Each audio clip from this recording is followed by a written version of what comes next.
Hi everyone, my name is Matt and welcome to my channel.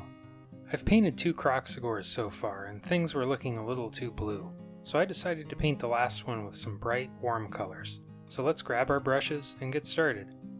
After assembling the model, I undercoated it using my favorite method, beginning with a gray primer all over, which is a very similar shade to the Citadel paint Dawnstone. After the primer dried, I used my airbrush to spray white from the top and sides.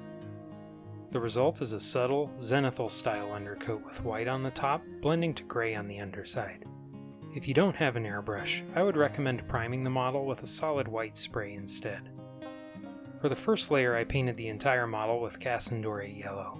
Even though this is labeled as a shade paint, it still works great for a base coat. Apply it just like you would any contrast paint. Apply a generous amount of paint so it flows into all the recesses, and then use the brush to soak up any excess. I'm mostly focused on tinting the white primer at this stage, and less focused on creating any deep shading. This is a really transparent color and it won't provide too much shading anyway. The goal with this layer is mostly to provide a yellow undertone for the layers that are going above it.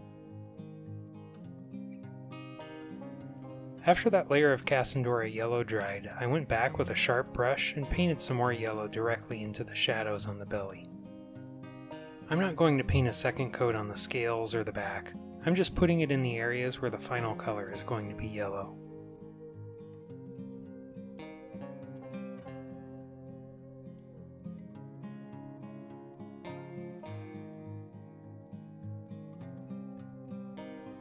I'd like to have a blended effect on the skin, with yellow on the softer underbelly, blending to Martian orange from Vallejo Xpress color. Blending the edge is really easy. Work on one section at a time and apply some paint. Then quickly rinse the brush, dry it off on a paper towel, and use the clean brush to soften the edge. You may have to rinse and repeat a few times until you get a blend that you're happy with. I painted the rest of the limbs and scales with orange as well. One thing to watch out for is little air bubbles. If you see any, try and use the brush to pop them. I've noticed the new formula paints from Vallejo get a lot of air bubbles, and they can be difficult and frustrating to deal with. If you've experienced this as well, or if you have any tips for dealing with them, drop a comment below. I'd like to hear your thoughts.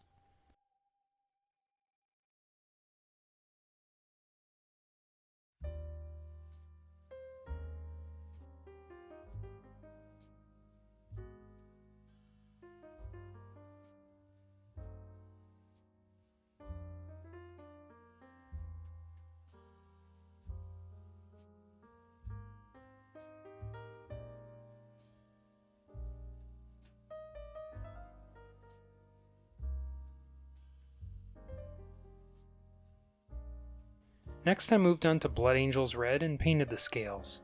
I blended out the edges in the same way. I worked on one section at a time, painted a small area, rinsed the brush, wiped it on a paper towel, and then used the clean brush to soften the edge. Paint as much or as little red as you like. I decided to keep the hands and feet orange.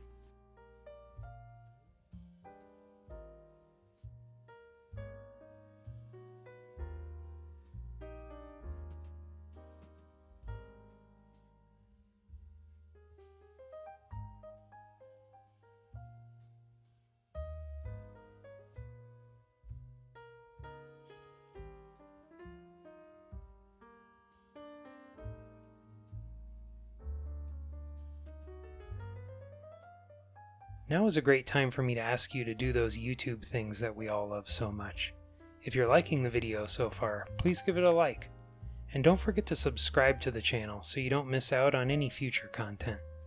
If you really like what I'm doing here and want to support the channel further, consider being a channel member. We have some perks including a Discord server and early access to videos.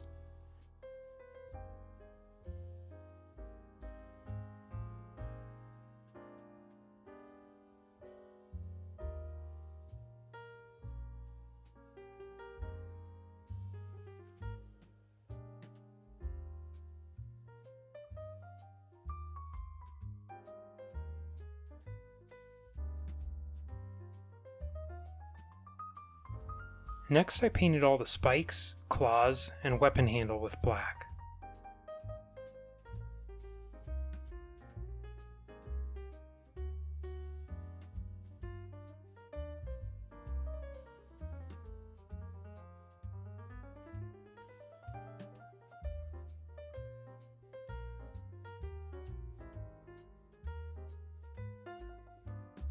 I also thinned the black paint slightly with water and painted a narrow black line around the rope and bracelets.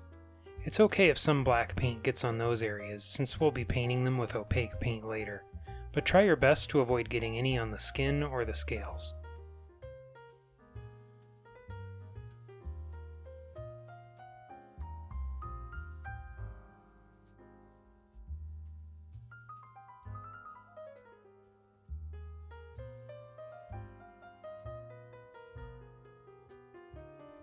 I painted the rope with Mournfang brown, and then shaded it with Nuln oil.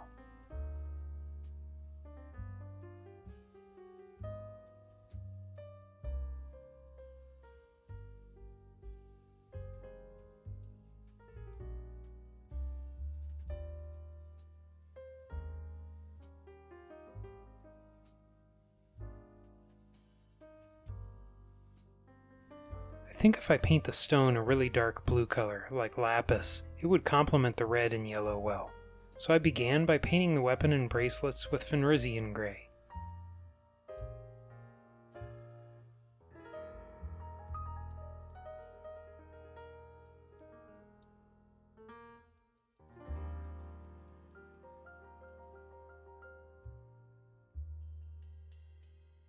Next I painted the stones with a layer of Asurmen blue and allowed it to dry.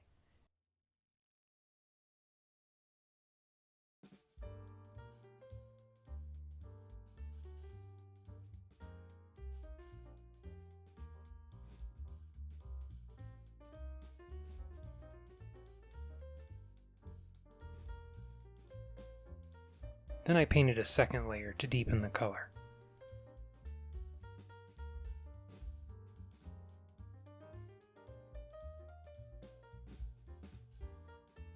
I'd like it to be a little bit darker, so I shaded the blue with Nuln oil.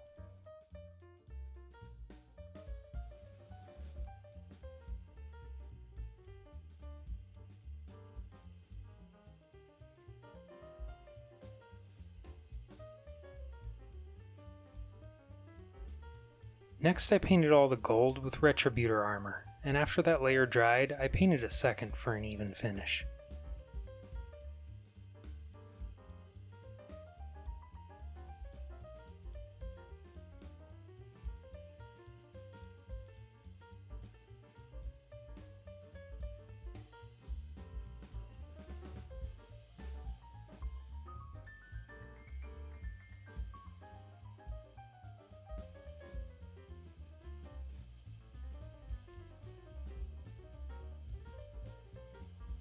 Then I shaded the gold with Magos purple.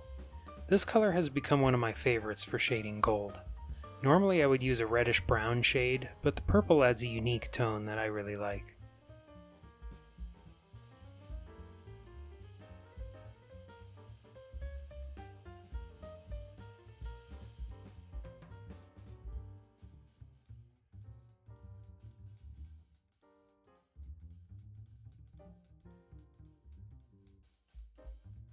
The necklace has a few hooks on it, so I painted those with Iron Hand steel.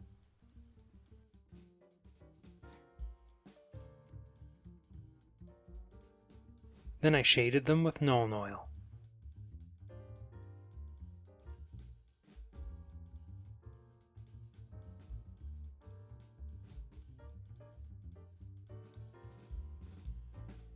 I painted the teeth with Bonewhite. And I painted the eyes with Moot green, making sure to leave a thin line of black around the eyes.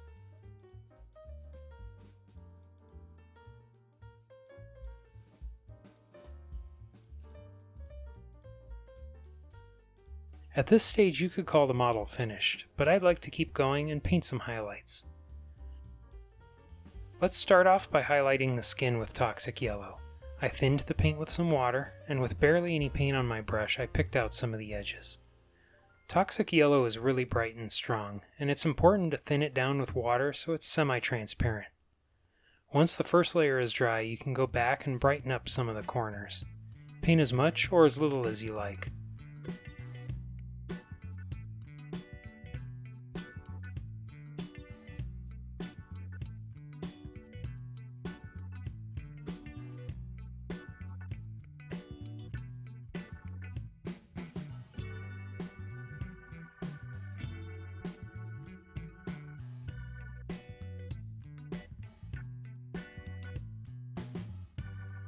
Next, let's move on to the orange areas. First, I'll start off with a glaze of Fire Dragon. Thin the paint with some water, and with barely any paint on the brush, paint the glaze over any uneven areas on the orange sections. You may need more or less glazing depending on how light your initial prime was and how heavy you applied the base coats. Contrast paints have a lot of variables, and glazing helps unify the surface tones.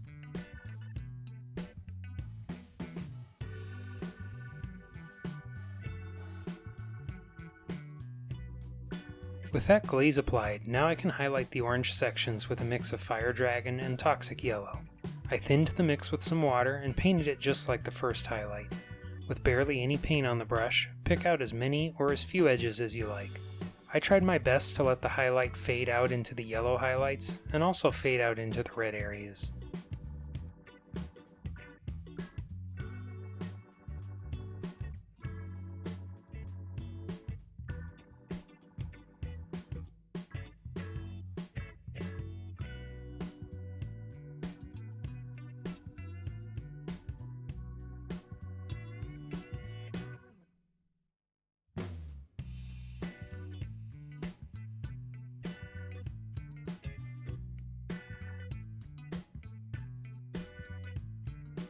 Next, I highlighted the remaining red scales with Wild Rider Red. You can highlight as many or as few as you like. Wild Rider Red ended up being a really close match, and I didn't have to do too much work.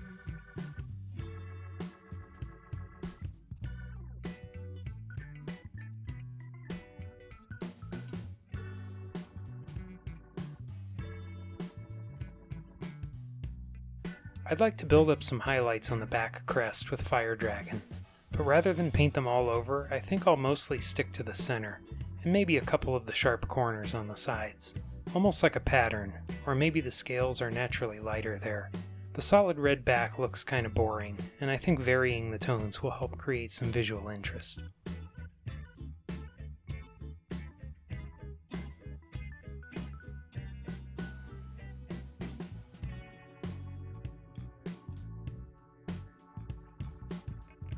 Next, I went back to the equal parts mix of Toxic Yellow and Fire Dragon, and I concentrated some highlights along the center of the back.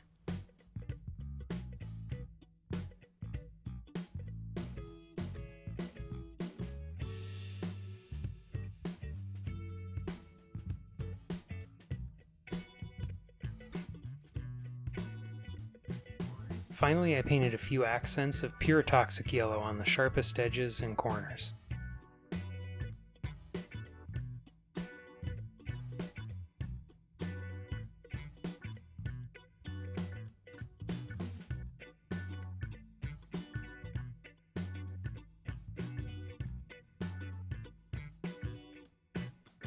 With all the skin and scales done, let's move on to highlighting the spikes, claws, and the weapon handle. I'm starting off with an edge highlight of gray number 2 from my custom grayscale, which you can learn all about here. If you don't feel like mixing anything, Eshin gray is a close match.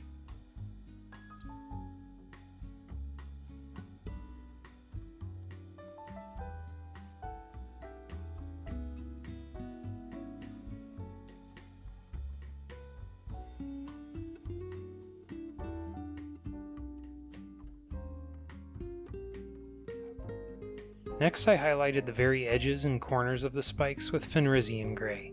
I want them to look dark, so I kept the highlights as narrow as possible.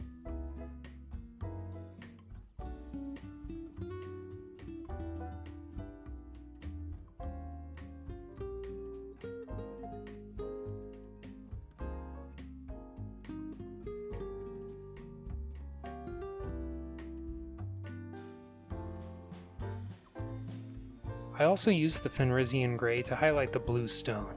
I thinned the paint with water, and with barely any paint on my brush, I painted some very sharp transparent highlights on the edges. After the first pass, I went back and added another highlight on the corners.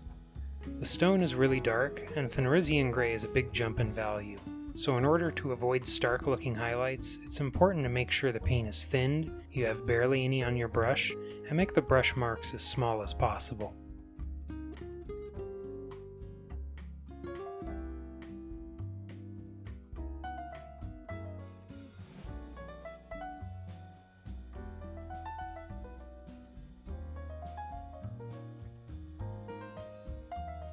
I'd like the weapon handle and the stone to look shiny, so I added some spot highlights with white. I think it's really easy to overdo these, so I'm keeping them very small and restricted to just a few areas.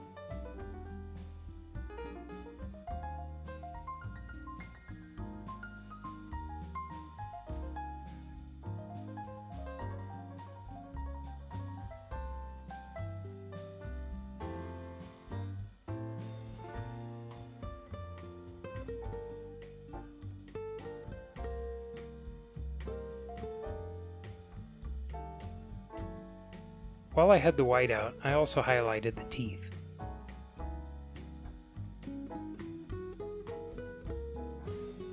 Then I highlighted the rope with Steel Legion Drab.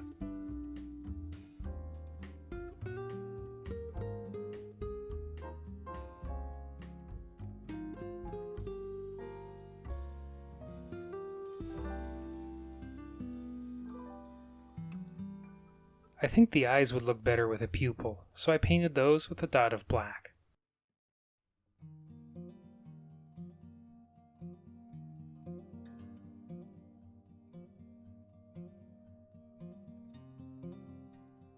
Then I highlighted the silver parts with a small amount of Stormhost silver.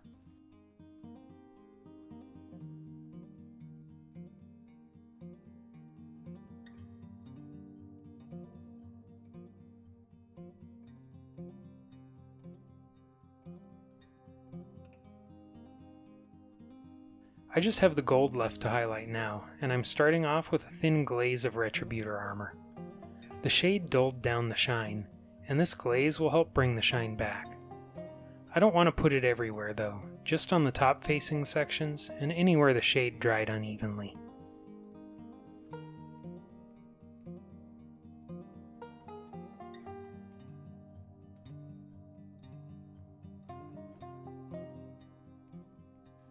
With the glaze of Retributor armor done, I mixed equal parts Stormhost silver and Retributor armor and painted all the edges. Normally I go with a highlight mix that's nearly all silver, but this time I'd like the gold to be a little more on the yellow side.